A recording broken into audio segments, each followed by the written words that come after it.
In today's episode of the Brain Tumor 101, we will talk about a benign brain tumor called the meningioma. According to the latest data, meningiomas are diagnosed with increasing frequency as more people undergo neuroimaging for various indications. Now, they are the most common primary brain tumor, accounting for more than 35% of the total of all benign brain tumors. Take note that when we talk about benign tumors, the benign brain tumor is not malignant or not cancerous. So this meningioma that we're talking about arises from the meninges, specifically the dura mater of the brain and spinal cord. Even though that it is benign brain tumor, it can still be deadly if it becomes compressive to the vital parts of the brain. Now we know that meningiomas are benign brain tumors and slow-growing type. Some contain sacs of fluid or cysts like tumors.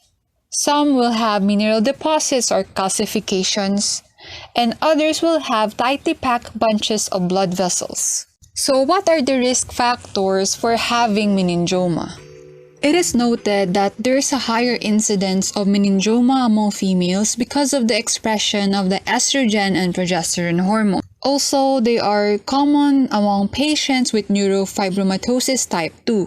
While it also occurs more among patients who have a past history of cranial irradiation or radiation therapy. So after knowing the risk factors, now we will talk about the grades and types of meningioma.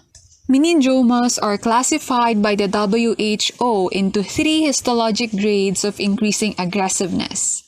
So grade 1 is benign, grade 2 is atypical, or meaning to say it's borderline benign or malignant, and grade 3 is malignant. Most of the cases is grade 1 or benign. Now, what are the types of meningioma? When we talk about types of meningioma, we base it on the common location. So it could be over the cerebral convexities or adjacent to the sagittal sinus. And it can also occur in the skull base and along the dorsum of the spinal cord. So the most common locations of meningiomas are parasagittal and convex. Now, after knowing all the grades, the types of meningioma, now what are the signs and symptoms of meningioma? Once again, it will depend on the location and the size of the meningioma. That is why some patients will not present with any symptoms, while others will have neurological deficits. Since we have talked about meningiomas being a benign and slowly growing brain tumor, so they might reach a large size before interfering with the normal functions of the brain. The resulting symptoms depend on the location of the tumor within the brain.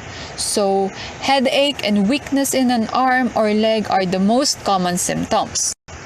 However, seizures, personality changes, and visual problems may also occur. Now, after knowing all these symptoms and the types of the meningioma, this is the perfect time to know what is the diagnosis or how doctors diagnose this brain tumor. Keep in mind that a meningioma cannot be diagnosed based on symptoms alone. Only a medical professional can provide you with a definitive diagnosis. The presence of a tumor can be ascertained by diagnostic imaging, usually computed tomography or CT scan or magnetic resonance imaging or MRI. Your doctor may suspect a meningioma based on imaging alone, but a biopsy will be required to provide you with a definitive diagnosis. At this point, after knowing the clinical history of your symptoms, and diagnostic imaging performed by your doctor, it is the time to know the treatment of meningioma.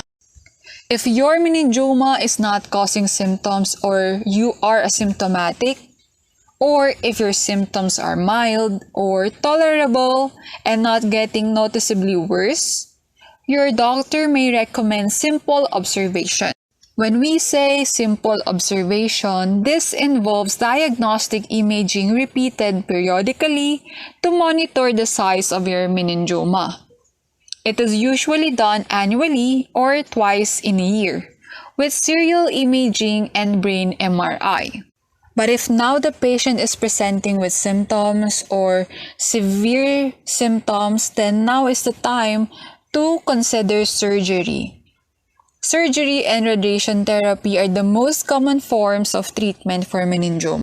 Take note that surgery is the primary treatment for meningiomas, although some tumors may not be removed this way, maybe because of the location of the tumor or it's affecting or compressing the vital structures of the brain, especially in the brainstem.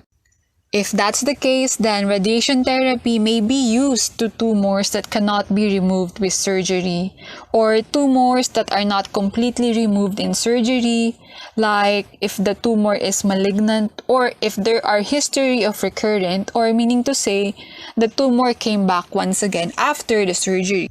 Take note that there might be an instance that the patient might be given medications like anti-seizure drugs and corticosteroids.